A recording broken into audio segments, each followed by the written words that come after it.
Season change হলেই এক রাত জেগে হিরোইক পৌঁছে যাওয়ার দিনগুলো আজও খুব মনে পড়ে।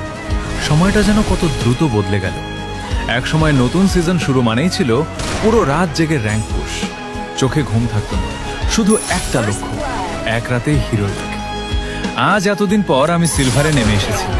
গত সপ্তাহে এক ছোট ভাইয়ের অনেক জোড়াজুড়িতে শুধু একটা কাস্টম ম্যাচ খেলার জন্য গেমে ঢুকেছিলাম। ম্যাচে 2-7 ব্যবধানে হেরে গেলাম। ও তখন হেসে বলল, ভাই শুনছি আপনি নাকি অনেক আগের প্লেয়ার, তারপরও আমার সামনে দাঁড়াতেই পারছেন না। আগে কি সত্যি এত ভালো খেলতেন? কথাটা শুনে কেন জানি বুকের ভেতরটা হঠাৎ কেমন করে উঠল। মুহূর্তে চোখের সামনে ভেসে উঠল সেই পুরনো দিনগুলো। একটা সময় ছিল আমি একাই 4 জনের বিপক্ষে কাস্টম খেলতাম। এলাকায় সবাই আমাকে বড় মাপের প্লেয়ার বলেই চিনত।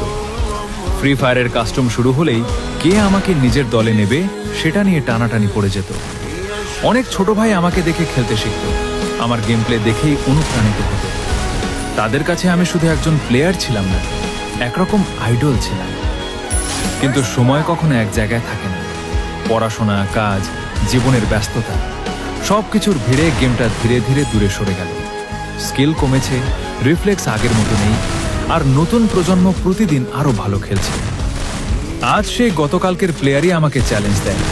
কেউ আবার হাসতে হাসতে বলে, ভাই 0 থেকে 7 দিয়ে দেব। আসলে কষ্টটা হারার জন্য নয়, কষ্টটা হলো যে নামটা একদিন সবাই সম্মান নিয়ে উচ্চারণ করত, আজ সেটা অনেকের কাছেই শুধু একটা পুরনো গল্প।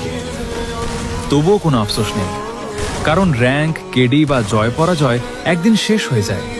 কিন্তু সেই রাত জাগা মুহূর্তগুলো, বন্ধুদের সঙ্গে হাসি আড্ডা, কাস্টমের উত্তেজনা আর অসংখ্য স্মৃতি, এসব কখনো পুরনো হয় না।